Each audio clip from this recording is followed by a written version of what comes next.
il faut comprendre par biodiversité toutes les espèces qui nous entourent, comme les animaux, les végétaux, les espèces génétiques, y compris les écosystèmes dans lesquels l'homme vit. Donc, ces espèces vivantes qui se retrouvent autour de nous, c'est ça qui constitue la biodiversité. Et quand vous prenez l'exemple de Ajudi, sur les berges, vous avez constaté que nous avons constitué l'écosystème naturel, biologique et aquatique au niveau des berges à partir de 2021. Et nous avons plus de 220 hectares aujourd'hui. Vous allez voir que toutes les espèces se retrouvent dans cette forêt, comme les oiseaux, les poissons, les reptiles, les tortues. Vous allez les retrouver là-bas. Voilà, c'est ça un peu ce que c'est que l'ensemble de ces espèces-là qu'on appelle la biodiversité.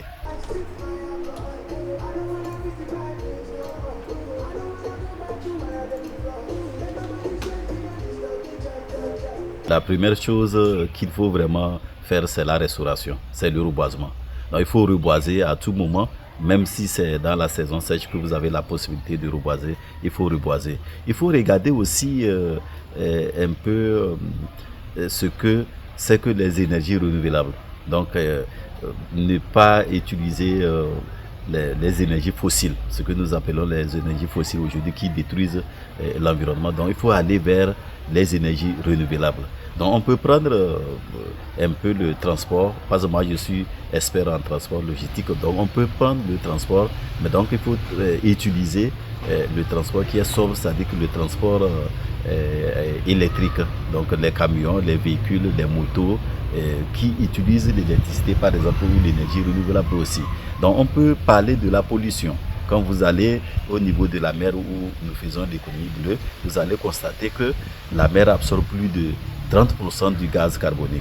Mais il y a plus de 8 milliards de tonnes de déchets par an dans la mer. Donc il faut vraiment regarder comment restaurer, comment préserver, comment conserver les ressources en eau et comment lutter contre les changements climatiques et comment lutter contre cette pollution plastique. Et quand vous prenez la plage de Lomé, vous allez constater effectivement que la plage de Lomé est bombée de plastiques.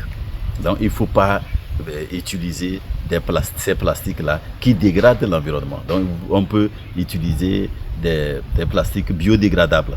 Donc aussi, vous pouvez regarder au niveau de aujourd'hui on parle de perte et dommages, c'est des nouveaux termes, mais c'est quelque chose aussi qu'on peut faire pour qu'on rende justice. Donc un peu le terme pollueur-payeur.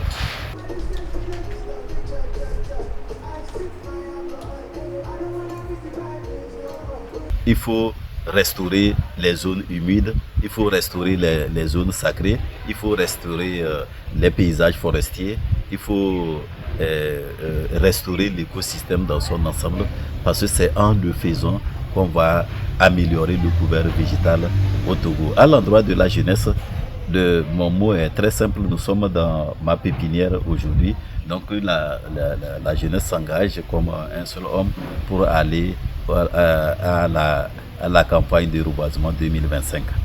Il faut que chacun, là où il se trouve, puisse planter un arbre, l'entretenir jusqu'à grandir.